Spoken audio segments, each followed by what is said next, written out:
Hello! My name is Kelly and today I'm going to be reviewing Throne of Glass by Sarah J. Maas. I'm so excited to talk about this book. It's so good. Beautiful cover. Beautiful book. Yes. I strongly recommend this book to every person out there. It's very good. And you guys don't even know why yet. First of all, I have to say that all these names in this book got me all confused. They were lovely, but they were very hard to pronounce. Most of the girls, per se. But nonetheless, I got through it and finished it to the very end. So if I say these names wrong, do not be surprised and do not yell at me because I am trying my best. Let's get started on this review. If you don't know anything about this, for the non-spoiler section, this book, Throne of Glass, is a book about a girl named Selena. She is an assassin, and she gets captured. We don't know why. She gets captured and gets sent to this salt camp, kind of like a death camp, called Andover. She is released one day by the Crown Prince of Adarlan. He gets her out of there because he wants her to be his champion. And that means that the king, he's putting up this competition against all these criminals to fight against each other pretty much to be his champion. And if they do that for 4 years, they get their freedom. They don't have to go back to their jail. They literally get a clean slate. And that's what Selena wants. Because over a year in it, she's had enough. Done. So she takes up this offer. And this book is about her going through all the tests she has to do to maybe become the king's champion. She is faced with some weird circumstances and she meets some interesting people, and she just has a time. She has a time. Wow. I don't know if I'm making this book sound good, but it was really good. I really like books about kingdoms, and I like maps. There's a map in this book, because then you know that she's gonna go places. Map. Ooh. Ooh. So, I think that's a pretty good summary of this book. I heard before I got into this book, I heard that there's going to be one crazy love triangle. And there was. And to be honest, kind of spoily, it was annoying at some points, and I will get into that later. But it was interesting. It made it interesting, and it didn't make me want to stop reading, but I was just kind of like, ah. But interesting, love things. The pace in this book, for me, it kind of felt slow-ish. Like, I was halfway through it and I was like, what? She's finally connecting this to this? Like, it's halfway through the book. But then I remembered that there's supposed to be 5 more other than that, so 6 in total. So there's going to be a lot more that happened, and there's a lot that happened in this book, don't get me wrong at all. The pace was fine. I was just kind of like, oh, it was good. You don't really notice it when you're reading at all. Like, I didn't until like I really thought about it.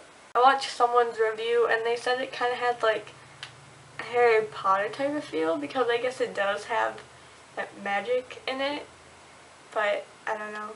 This book was good. I give it a huge thumbs up. 4.5 star. It was really good. I love the characters. They all seemed interesting, and why I paused on that because I'm trying to think. They were all good, and not good as in good-hearted, but they were good as in well thought out, and they were nice. So that's it, I think, for the non-spoilery part. So if you do not want to be spoiled, then I would stop watching this video and go read the book. because it's really good. And then you should come back and finish this and freak out with me because I have a lot to talk about. So let's get started to the spoilery section. Oh my gosh. And over. I was worried when she got out of that place because she was in there for a year and she like almost died. So I was like, how can this girl get out of this death camp and just start getting into this competition? I was really worried for her and I was like, Selena, baby. She was probably weak and frail and stuff, and she was. And then when she was like throwing up and stuff after the runs, it just like made my heart go out to her, and I was like, you're pushing yourself so hard and this is happening and I love you, and it can't. It was hard to watch. And then 3/4 of the way in the book, really close to the ending, she's like, oh, I got my monthly stuff back. And I was like, it took you that long to gain all that weight back? And that made me sad. And like how she like described her body and like how like she used to have stuff and then she didn't have it anymore, and it just made me feel bad. So I'm gonna get this out of the way before I get on with the story stuff. About that love triangle that I mentioned earlier. I'm gonna talk about it right now. I'm not sure who I like Selena with better. There's Doran and Chal. I think that's how you say his name. Chal baby. At first, Doran seemed to like, I don't know, they just seemed like they could be really good friends. Like, pulling pranks on people in the castle and had the same sense of humor, and they really liked books and stuff, and I just got that kind of feel for them at first. But then I liked Chal. He was her guard, so he had to be with her a lot, and then he helped her train, and that was cute. He could like give her advice and encouragement. She could make fun of him, and he just goes like and like shakes it off, and he's like, oh, I don't want to get to know you, but then he tells her about his family, and it's like, then I guess it makes sense that he would be like, oh, well, she's an assassin, so I can't really like love her because she did all those things. And when you're reading about Selena, you don't think of her like doing all that bad stuff because she doesn't really get into what she did, like how she got caught, because it talks about Sam a little bit. So I don't know. And don't even get me started with Sam because he was mentioned in that one piano part, and then he wasn't mentioned much later after that. So I don't know how I feel about this Sam. He'll probably end up not being dead and then come back. Then it sucks that the two boys are actually friends and they both obviously like her, but it goes back and forth like a tennis match the whole book about who she likes, and I know she kisses Doran, but honestly, those moments with Chal were like, they could look at each other and your heart would melt because, oh my gosh. Yeah, it was also weird because at moments she'd be like, I'm gonna kiss Doran. Then at other moments she's like, I don't know what I'd do without Chal. So, I was just like, really, girl? And then she'd say stuff like that, and then the next second be like, whoa, why would I want to like someone who doesn't find me attractive? I was like, really, girl? I don't know, just like with Doran, she turned into like this sap, and then with Chal, he like encouraged her to be stronger, and he's just there for her. Yeah, so that going back and forth started to really annoy me, and I was like, stop. Because it wasn't all about liking one boy or the other, it's about becoming the king's champion, and I was like, why? The boys all over the place. Stop. The Maas, like Christmas, I figured that out. I was like, what the heck is Maas? Because I just thought it was like a date. I just thought that was like the dual date, but it wasn't the dual date anyway. It's like Christmas, because you give gifts and stuff. So the Maas church scene was very, very interesting, I thought. I don't know if I'm looking into it too much. But how the goddess Diana goddess of the hunt and maidens, picked her. That obviously means something, and I couldn't help but think it meant something because I don't know, why would you write that if it didn't mean anything? Why would you write it if it has no purpose? And I'm wondering if it plays into this love triangle kind of thing. And it seemed like Chaw was wondering that too. If you read that part, she says something about him, and I'm just like, you know what's up. And then Deanna was mentioned later too. She's like, I'm moving as fast as Deanna's arrow or something. And I was like, that can't be just a coincidence now. It has to be for real. It has to mean something. And I guess that all ties in with her talking to Doran later on about being free, because after all that she's been through, I hope she gets that, and I don't want some boy making her stay in that castle that king ruined everything for her. She can't be stuck there. Can't be stuck there for, yeah, some boy, and it makes me so mad to think about that she would even think about it. So I'm really glad that she like ended things with Doran and they can be friends and she can be free, because that's all I want for her. Now she talks about just giving up the assassin life and like moving, but she said this lake or cottage in the woods and just chilling, being in the sun, and I was like, yes, be free, girl. But personally, if you're wondering if I'm team Doran or team Chaw, I think I'd be team Chaw, because even though their actions weren't really huge, that part with her dueling Cain, he's like reaching out for her with the white line, and that white line is just separating them, and I was like, babies! It was so cute, and he like mentions that later on, like it meant something to her, and I was like, duh. And they're cute, and the very last scene of this book was them together, and I was like, be together if you pick one of them, or you could be free, because I like that idea for you too. I loved Nahima right away. I loved how she was a princess, and I loved how she spoke a different language. And I love the bond that Selena and Nahima formed right away. They were like best friends at first, hating on Caltaine? No, it's Caltaine. Hating on her. Yeah, that was great bonding experience. And then at first when Selena was lying to her about being Lillian, I feel like Nahima caught on, but she didn't really say anything. And she is a lot smarter and a lot more awesome than we know in the beginning, and then we find out later how awesome and smart she is, and we're just like, wow. So it was a bit annoying when Selena kept on trying to accuse Nahima of killing the champions, and it turned out just the opposite. Duh! Nahima saved her 1,000 times, and their friendship grew stronger each time.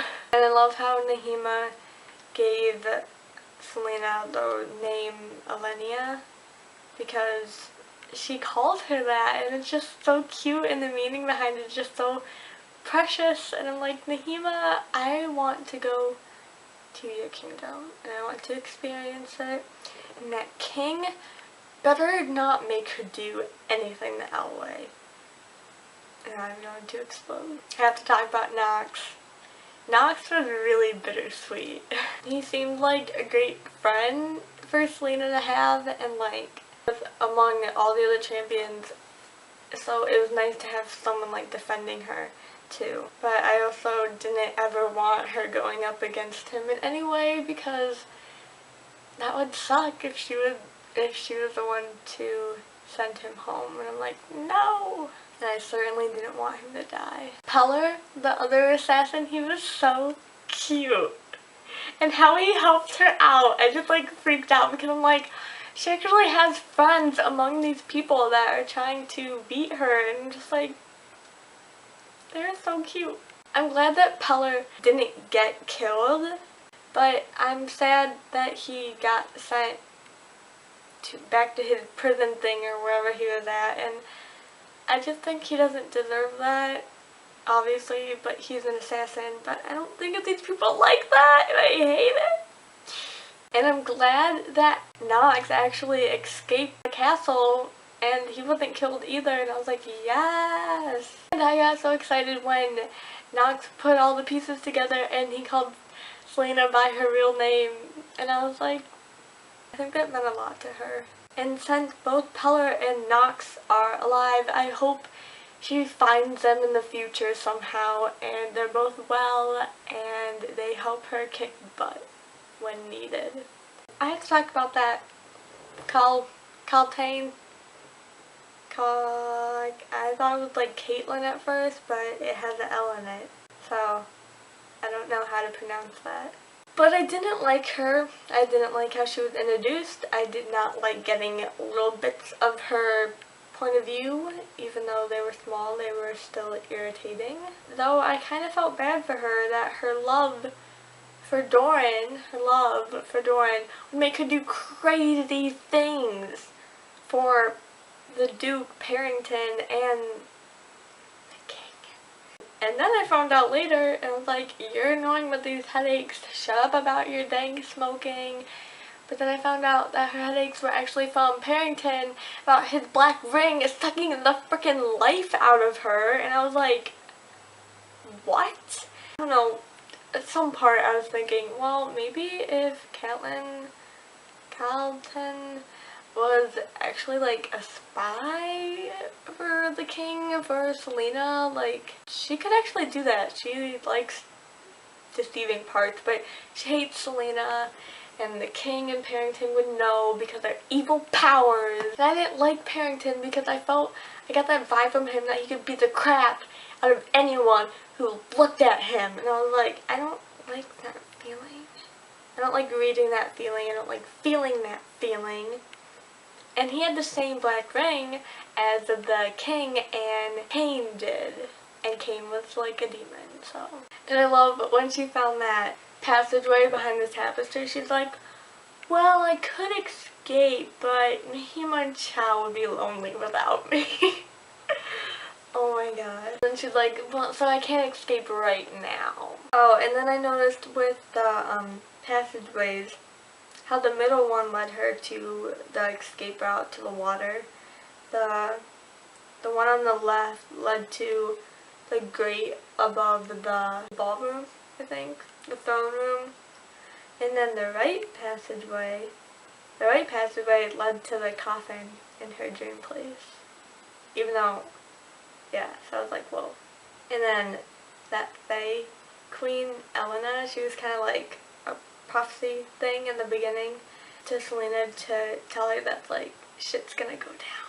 I don't even know how to say this word. It's a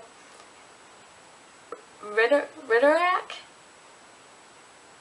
Am I saying that right? Ritterak? That demon thing? It was very odd. You kind of go around the book reading that Chain is a bad guy, and you're like, well, I guess he could do it, but then it's like, that would be kind of too obvious if he did it, so nah, I'm not gonna think that he did it. But then he ends up doing it! And I'm like, I knew he was bad, and I expected him to do bad things, but it just kind of seemed too obvious, and I shouldn't have thought that way, because he was the one doing bad things. And it killed me that Selena at the duel had to choose between Chal and Nahima's weapon, because Nahima's weapon was obviously for Elway, for Symbol, and then Chal's was like a thing of trust, and I was like, and of course she chose a staff, and of course it broke, and it just made me, it made me so upset reading that whole fight with them, with Chain beating the living shit out of her, made me so upset. It was so unfair that they drugged her. Like, I would have loved to seen her whoop Kane's ass without being drugged. And then that whole, like, demon stuff happened, and I had no idea what was going on there. Then I was just kind of like, I'm just gonna read this part to get through it, but she was in that in-between thing, and then started saying stuff about her parents. And then, of course, after Doran and Chal were like, how do you know about your parents? You never told us. Why would you tell that demon? And I was like, boys. Overall, it was a good book, and I don't know if I'm just ranting and about going on about stuff, but I really did like all the characters, whether they were bad or good. They played a part in the story, and I just love Nahima, and I love Selena, and I wonder what her tasks are gonna be for the king. Oh my gosh, I just can't with this love triangle. It is so good, and I just want the next book right now, but I don't have it, and it's gonna drive me crazy. If you understood any of that babbling, give this video a thumbs up. Thank you for watching, and comment your thoughts because I would love to hear them, love to talk about them with you, and just subscribe for more book reviews. Thank you for watching again. Bye!